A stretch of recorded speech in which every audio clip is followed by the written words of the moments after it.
Welcome, students and faculty. This is your source for news from campus to the world. Coming to you from our studio in Alumni Hall for the Maine channel. This is the Today, Tonight, and Tomorrow show.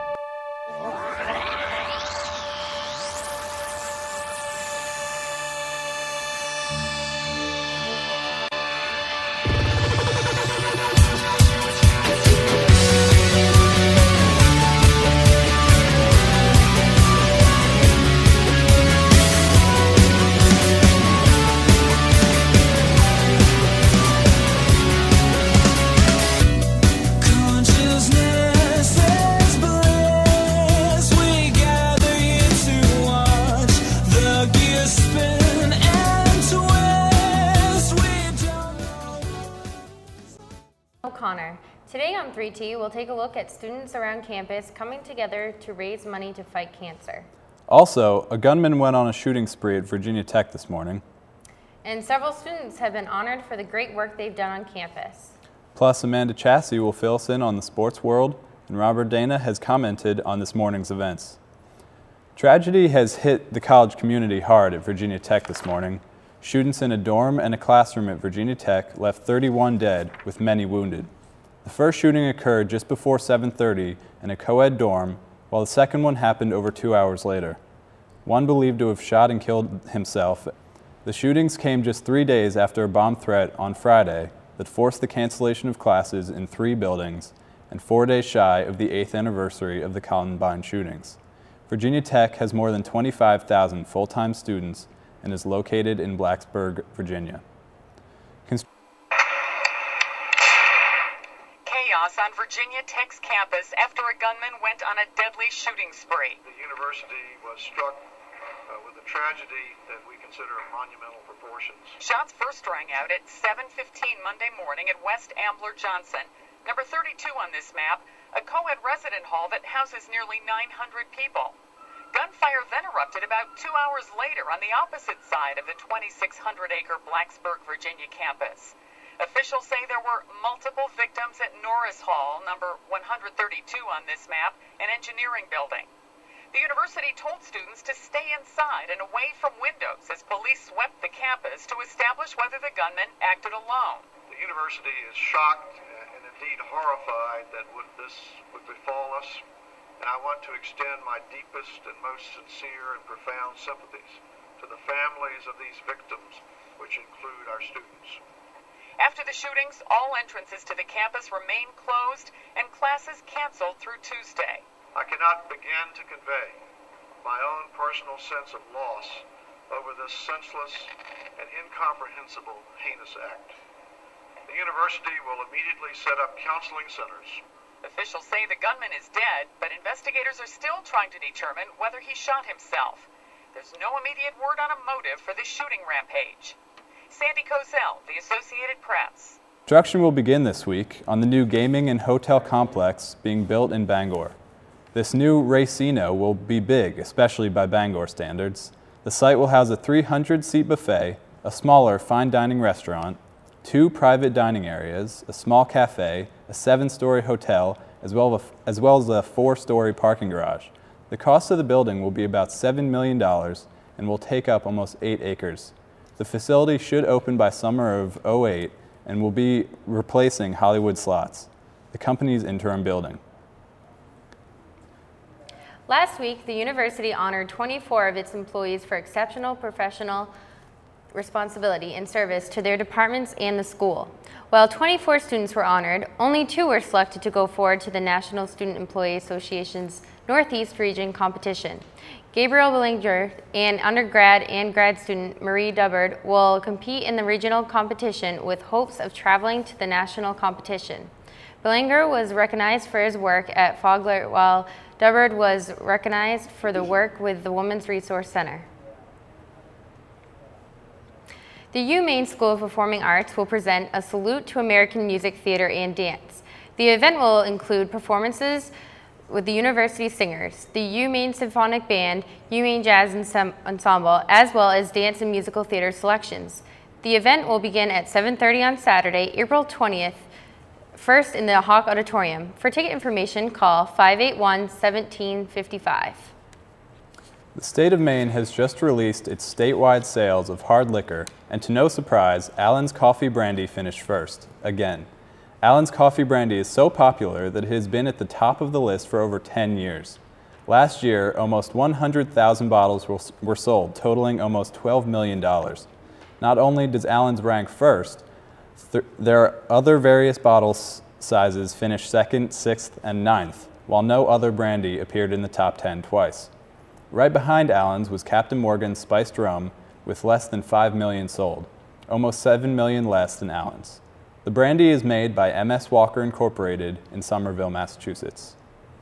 Don't go away, because coming up next, we'll see how Relay for Life went, and Amanda Chassie will update us on the world of sports.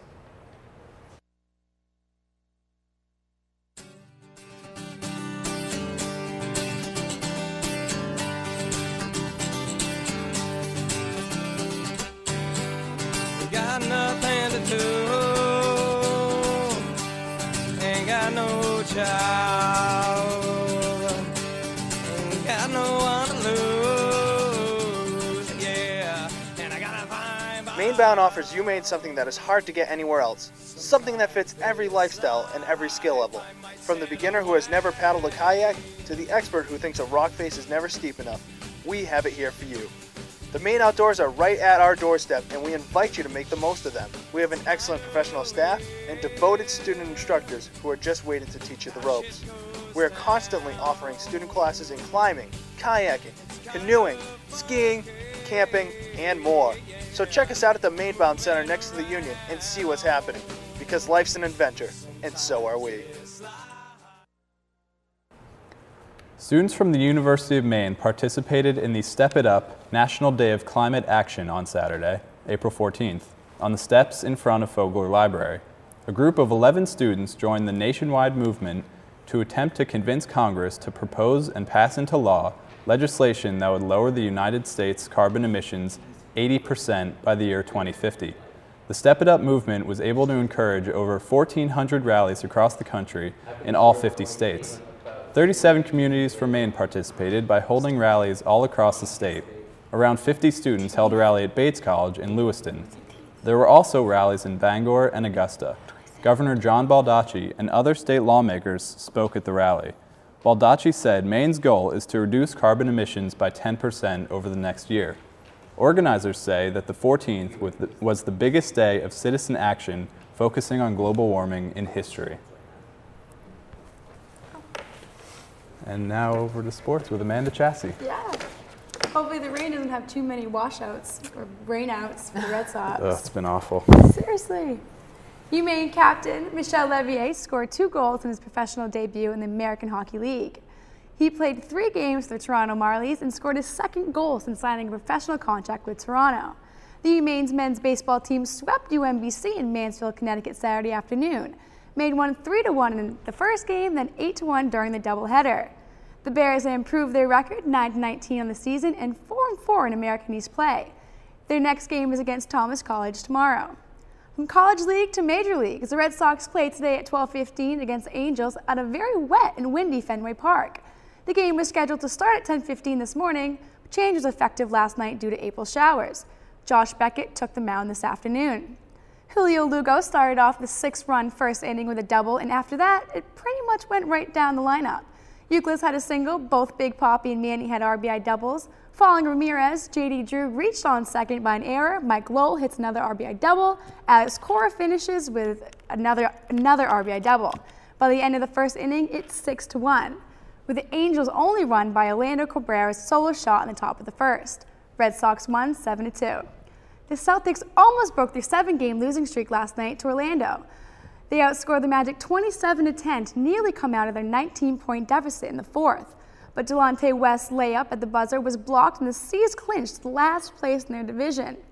Big Al returned to Boston's lineup with 28 points last night in his first game back. He missed 6 previous matchups with a bruised left knee. Today, the Celtics take their last road trip on the season, and it happens to be against the defending champions Miami Heat. With only 2 games left in the regular season, Celtics hope to snap their losing streak and come out with a W.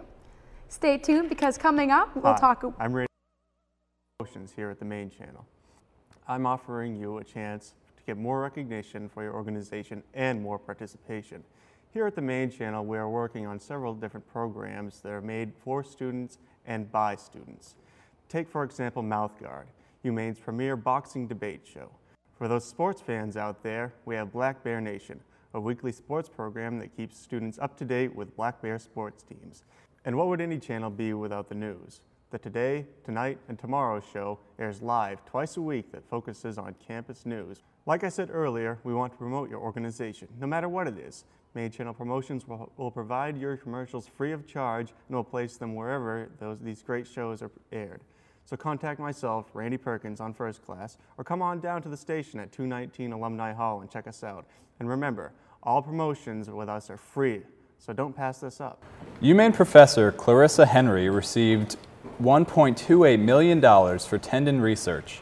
Henry works in the Department of Biological Sciences. The money was funded through the National Institutes of Health's National Institute for Child Health and Human Development to study the development of tendons in zebrafish embryos. The research could advance treatment methods for muscular dystrophy to tendinitis. Henry's previous research studied embryonic muscle cells, and her pioneering work with zebrafish offers significant advantages in the study of cell development. Recent studies show that many of the processes that occur during zebrafish development are similar to those that occur in mammals. These studies make Henry's discoveries important in the treatment of injuries and disease.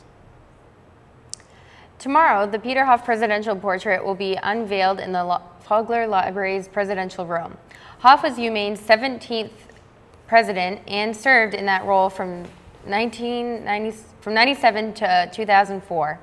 Hoff's tenure was one of the longest in nearly 40 years. Hoff's achievements include managing significant enrollment growth and unprecedented infrastructure development. Hoff currently is on the faculty as UMaine professor. The unveiling will be at 3:30 on Tuesday, April 17th. If you plan on attending, please RSVP at 581-3743. And now, Dean Robert Dana gives some insight onto today's tragedies. Well, our thoughts and prayers are with every member of the Blacksburg community today, and Virginia Tech. This is a horrible, unspeakable tragedy that's occurred there, and we know that many lives have been lost, many lives disrupted, and the University of Maine stands as one in sending support to this community and college communities all around the country. The University of Maine is a caring campus, and we support each other here.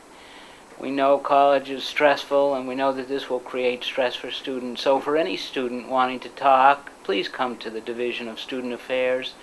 Please feel free to call us at 4106. Please come in to see us.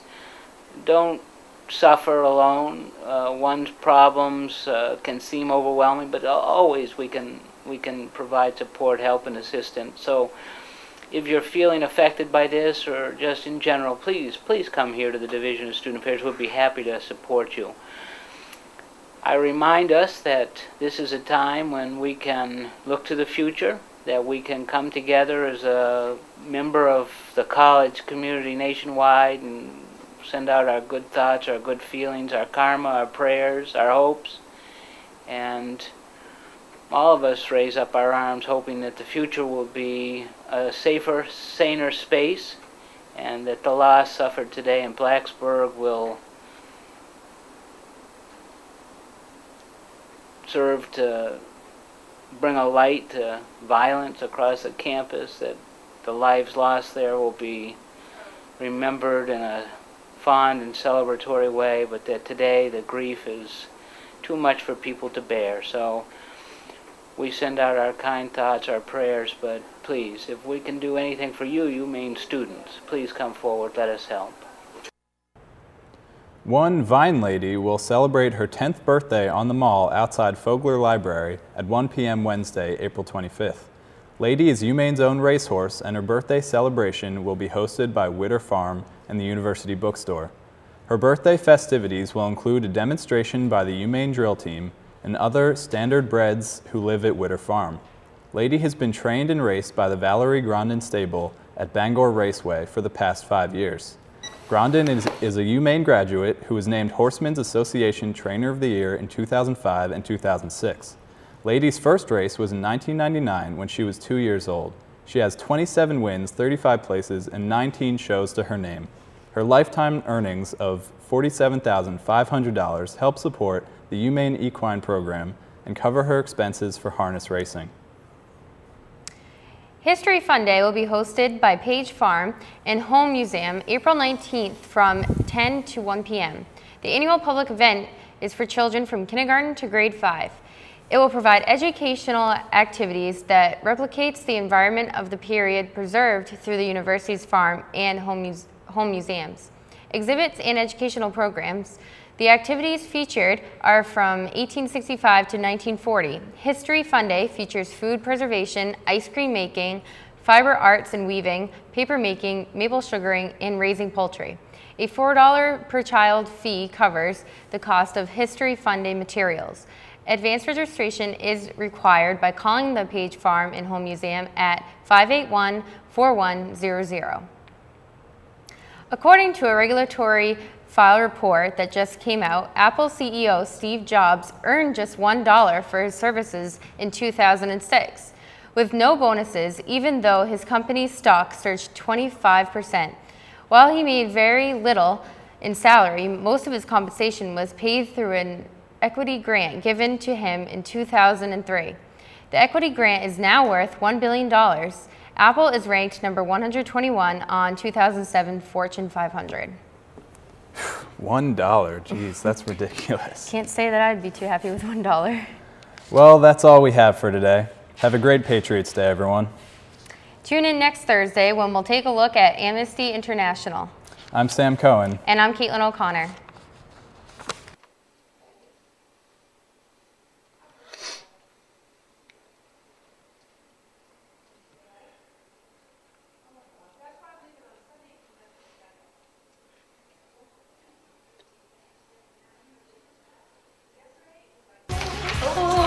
News broadcast. Yeah. My hand's really greasy, but. I know, I'm sweaty. Ha ha.